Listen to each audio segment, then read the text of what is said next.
Julius Caesar அப்படிங்கிற ஒரு person. அவர் வந்து ரோம் சிட்டியோடைய கிங்காக ஆகிறதுக்கு எல்லா ஏற்பாடும் நடந்துகிட்ருக்குது.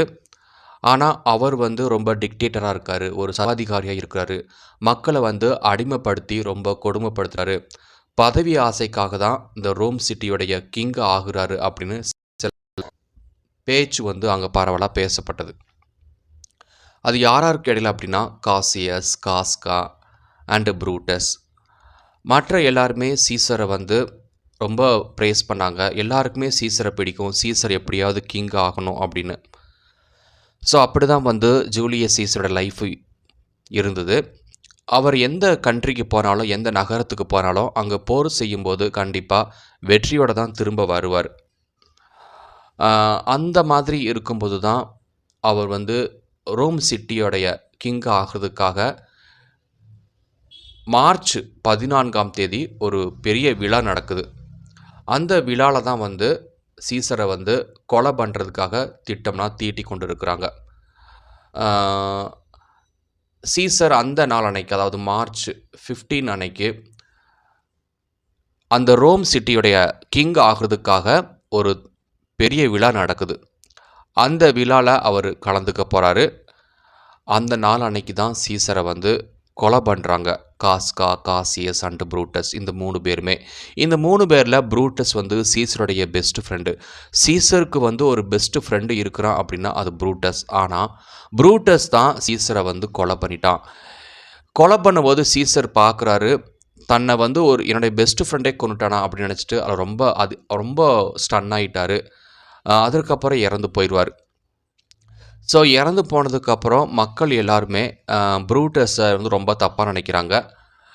ஆனால் ப்ரூட்டஸ் வந்து எப்படியாவது மக்களை வந்து நம்மளை நம்ப வைக்கணும், நம்ம வந்து எதற்காக சீசரை கொன்னோம் அப்படிங்கிறத நம்ப வைக்கிறதுக்காக ஒரு பெரிய சொற்பொழிவு வந்து மக்களுக்கு கொடுக்குறான். அதில் என்ன சொல்ல வரான் அப்படின்னா, நான் வந்து என்னுடைய பெஸ்ட் ஃப்ரெண்டை சீசரை கொலை பண்ணிட்டேன், இந்த காரணத்துக்காக தான் கொலை பண்ணிட்டேன் அப்படின்னு சொல்லிக்கிட்டு மக்கள்கிட்ட நல்ல மதிப்பை வாங்கி அதன் மூலமாக ரோம் சிட்டியோடைய கிங் ஆகிறதுக்காக ரொம்ப பிளான் போடுறான். என்ன பேசுகிறாங்கிறத நம்ம இந்த வீடியோ மூலமாக லேர்ன் பண்ணிக்கலாம். Brutus and Cassius come to the forum with a crowd after Caesar's death. Caesar இறந்து போகிறாரு. இறந்து போனதுக்கப்புறம் மக்கள்கிட்ட வந்து காரணத்தை சொல்லணும், எதற்காக சீசரை நாங்கள் கொலை பண்ணணும் அப்படின்னு. ப்ரூட்டஸ் அண்ட் காசியஸ் வந்து அந்த ரோம் நகரத்தில் மிகப்பெரிய ஒரு மேடை இருக்குது. அந்த மேடை மேலே ஏறி நிற்கிறாங்க. அந்த மேடையை சுற்றி மக்கள் எல்லாருமே ஆரவாரத்தோடு நிற்கிறாங்க. அவங்கள அமைதிப்படுத்திட்டு இவன் ப்ரூட்டஸ் என்ன பண்ணுறான் அப்படின்னா, எதற்காக சீசரை கொலை பண்ணணும் அப்படிங்கிற காரணத்தை சொல்கிறான். ஒரு குரூப் வந்து ப்ரூட்டஸை கவனிங்க, இன்னொரு குரூப்பு காசியஸை கவனிங்க அப்படின்னு சொல்லிட்டு அந்த கூட்டத்தை வந்து 2ஆக டிவைட் பண்ணுறான். ஸோ தட் அந்த கூட்டத்தில் இருக்கக்கூடிய சத்தம் வந்து குறைக்க. Cassius go to speak to another group while Brutus addresses the people. இப்போ Brutus உடைய ஸ்பீச்சை கவனிக்க போகிறாங்க. Brutus says he killed Caesar not out of love for Rome. நான் எதற்காக சீசர் கொலை பண்ணினேன் அப்படின்னா, ஏன்னா நான் வந்து ஒரு சுயநலவாதியாக இல்லாமல் சீசரை மட்டும் நான் லவ் பண்ணலை, சீசரை மட்டும் எனக்கு பிடிக்கலை, சீசரை விட இந்த ரோமில் இருக்கிற மக்கள் உங்கள் எல்லாரையுமே எனக்கு ரொம்ப பிடிக்கும், நீங்கள் நல்லா இருக்கணுங்கிறதுக்காக சீசரை கொலை பண்ணினேன் அப்படின்னு சொல்கிறான். எதற்காகன்னு சொல்கிறாரு, he claimed Caesar was ambitious and could have made Roman slave. எதற்காக நான் கொலை பண்ணினேன் அப்படின்னா, சீசர் ரொம்ப பேராசை பிடிச்சிருக்கிறாரு. அவருக்கு வந்து பதவி மேலே ஆசை, உங்கள் மேலே அவருக்கு வந்து ஆசை கிடையாது. அதனால் உங்கள் மேலே ஆசை இல்லாதனால உங்கள் எல்லாரையுமே அடிமைப்படுத்தி வச்சுருக்காரு. உங்கள் யாருக்குமே வந்து எந்த ஒரு அடிப்படை வசதியுமே கொடுக்காம அடிமையாக வச்சிட்ருக்காரு. நீங்கள் அடிமையிலேருந்து விடுதலை ஆகணும்னா அவர் வந்து சாகணும், அவர் கிங் ஆகக்கூடாது. அதனால தான் என்னோடய பெஸ்ட் ஃப்ரெண்டை சீசரை கொலை பண்ணினேன், உங்களுக்காக என் பெஸ்ட் ஃப்ரெண்டை தியாகம் பண்ணிட்டேன் அப்படின்னு சொல்கிறான். The crowd agrees with Brutus and supports him completely. இதை கேட்ட உடனே மக்கள் எல்லாருக்கும் ஆச்சரியமும் ஆனது, அதிசயமானது. ஏன்னா இந்த ரோம் மக்களுக்காக ப்ரூட்டஸ் வந்து தன்னோட பெஸ்ட் ஃப்ரெண்டை தியாகம் பண்ணிட்டான் அப்படின்னு சொல்லி சீசரை விட ப்ரூட்டஸ் தான் ரொம்ப நல்லவன், இவன் தான் வந்து நம்மளோட கிங் ஆகணும் அப்படின்னு ப்ரூட்டஸை நம்பி அவனை வந்து அக்செப்ட் பண்ணுறாங்க கிங் ஆகிறதுக்காக. ஆண்டனி என்டர்ஸ் வித் சீசஸ் டெட் பாடி. அப்படி ரொம்ப பேசிகிட்டு இருக்கும்போது உடனே அந்த மேடை பக்கம் சீசரோட டெட் பாடியை கையில் வச்சுக்கிட்டு ஆண்டனி மேடை மேலே ஏறி வரான். ஆனால் ஆண்டனியோட எய்ம் வந்து மக்கள்கிட்ட பேசுகிறதுங்கிறது கிடையாது. எதற்காகனா சீசரோட டெட் பாடி வந்து பரி பண்ணுங்கிற அடுத்த கட்ட பெர்ஃபார்மன்ஸ்க்கு வரான். ஆனால் ப்ரூட்டஸ் வந்து ஆண்டனியை மக்கள்கிட்ட பேசுகிறதுக்கு ரிக்வெஸ்ட் பண்ணிக்கிறான். Brutus speak at the funeral but only with permission. Brutus ஆண்டனியை வேண்டுகோளும் வச்சுக்கிட்டான், அனுமதியும் கொடுத்துக்கிட்டான். என்ன அப்படின்னா, மக்கள் எல்லாருமே ஆண்டனி ஸ்பீச்சை கேட்கணும், யாருமே இந்த கூட்டத்தை விட்டு வெளியே போகக்கூடாது. ஆண்டனியும் பங்குக்கு பேசுவான். ஆனால் ஆண்டனி வந்து சீசருடைய கொலையில் அவனுக்கு பங்கும் கிடையாது. ஆனாலும் இந்த ரோமில் அவனும் ஒரு முக்கியமான ஆள் அப்படின்னு சொல்லிக்கிட்டு மக்களுக்கு பேசுகிறதுக்கு டைம் கொடுக்குறான் ஆண்டனிக்கு. ஆண்டனி இப்போ மக்கள் பேசுகிறான். ஆனால் மக்கள்கிட்ட பேசாமல் ஆண்டனி போயிருந்தான் அப்படின்னா ப்ரூட்டஸ் தான் நல்லவன் அப்படின்னு சொல்லிட்டு ப்ரூட்டஸை கிங் ஆக்கியிருப்பாங்க. ஆனால் ஆண்டனியை பேசுறதுக்கு அலோவ் பண்ண ஆண்டனி பேசுனது எல்லாமே ப்ரூட்டஸ்க்கு அகெயின்ஸ்டாக ஆனது. அதனால் மக்கள் எல்லாருமே ப்ரூட்டஸ்க்கு அகெயின்ஸ்டாக ஆகிட்டாங்க.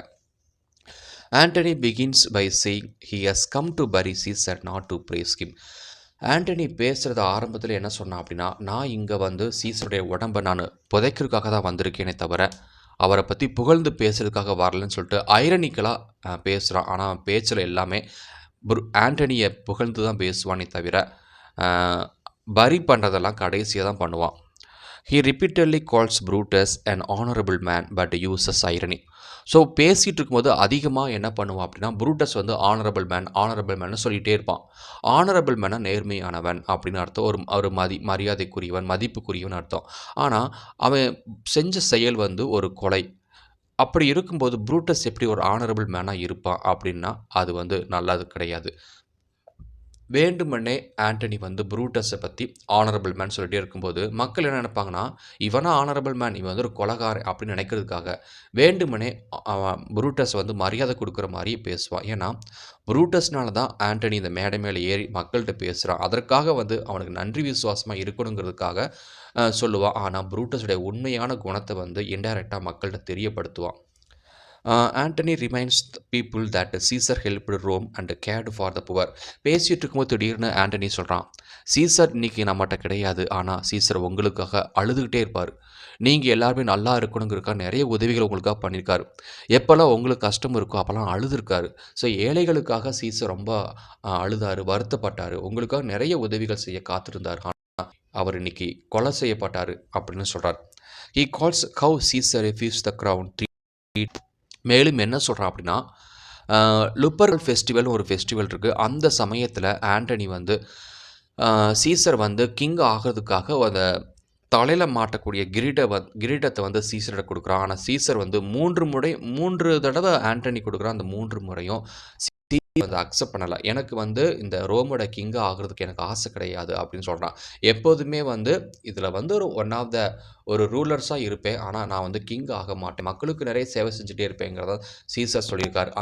அந்த சம்பவத்தை வந்து மக்கள்கிட்ட ஞாபகப்படுத்த சொல்கிறான். அப்படி இருக்கும்போது எப்படி ஒரு சீசர் வந்து ஒரு பேராசை பிடிச்சோன்னா இருப்பான்? கண்டிப்பாக அவர் அப்படி கிடையாதுன்னு நிரூபிக்கிறாரு ஆண்டனி மக்கள்கிட்ட.